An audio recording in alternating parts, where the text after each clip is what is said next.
From what you're saying, in the eyes of Russia, Evan's already guilty before he even gets trial. But you told The Guardian's Margaret Sullivan that you hope the solution here is political and not legal. Can you explain that?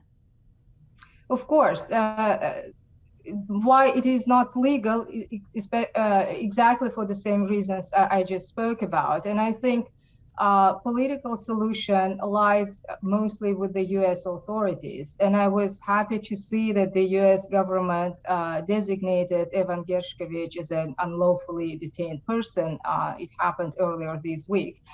And as far as I understand it, certain procedures kick in under which the U.S. government can defend Evan and allocate certain resources. That's a good thing. That's a very welcome news because it is the United States and the Russian government who are going to find a solution. And it's up to the United States government to get Evan back to the United States safe and sound.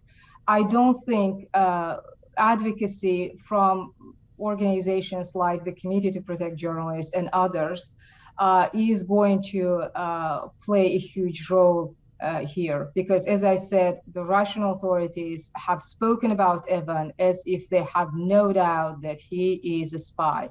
And they will use him as a bargaining chip, trying to get as much from this situation as possible for them. I do want to talk about the blueprint here. Is this something that you've seen before in your work with CPJ? Is this a familiar pattern involving detained journalists in Russia or other countries? It is, as I said, not surprising that Evan Gershkovich was detained, because the most immediate gain from this situation that the Russian authorities have is to silence him. He's been in jail for almost 2 weeks. It means that he hasn't filed a single report.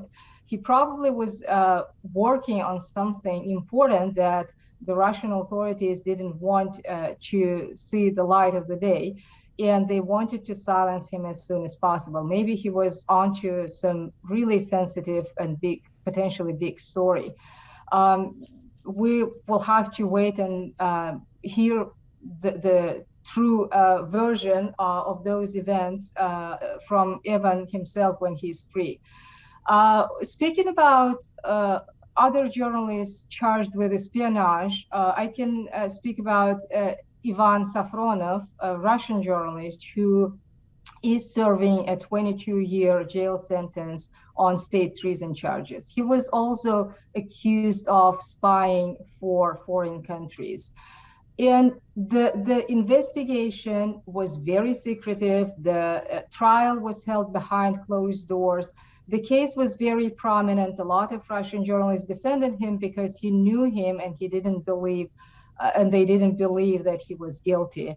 And another case that I can recall is that of Roman Sushchenko, a Ukrainian journalist, a correspondent, a Paris-based correspondent of the Ukrainian state news agency Ukrinform, who was detained in 2016 in Moscow when he was visiting relatives. And he was charged with espionage as well. And he was sentenced to 12 years in prison. And we wrote a letter to President Zelensky at the time asking him to include Roman Sushchenko in prisoner swap, because we also thought that that was the only way to get Sushchenko free. And he was included in 2019. He got back to Ukraine. And there have been other cases of journalists, for example, Katerina Andreeva in Belarus was finishing her initial 2-year sentence when the authorities brought new charges against her, also of state treason. And Belarus is such a closed country that we didn't get any details about the trial or about the charges specifically. And she was sentenced to a lengthy prison term as well. So this is something that the authoritarian governments use against journalists. It's not new.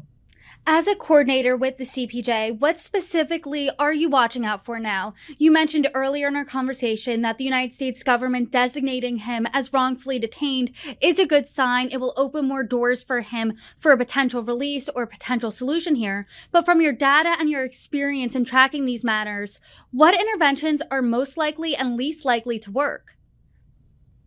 I think it's important here to speak not just about the United States, but also the pressure that other governments can put on Evan Gershkovich, because if the Russian authorities detained an American journalist and charged him with espionage, they could do it to any other journalist who is based in Russia or even outside. And that's the most concerning thing, because as I said, the main goal of the Russian authorities here is to silence independent reporting. Evan reported from inside Russia. He spoke to people who had anti-Kremlin or anti-war views. He traveled to the neighboring countries like Georgia and Kazakhstan, and he spoke to anti-war Russians who fled Russia in recent months. And he was that window for us, for people who are not in Russia, into Russia. He showed us the real situation there.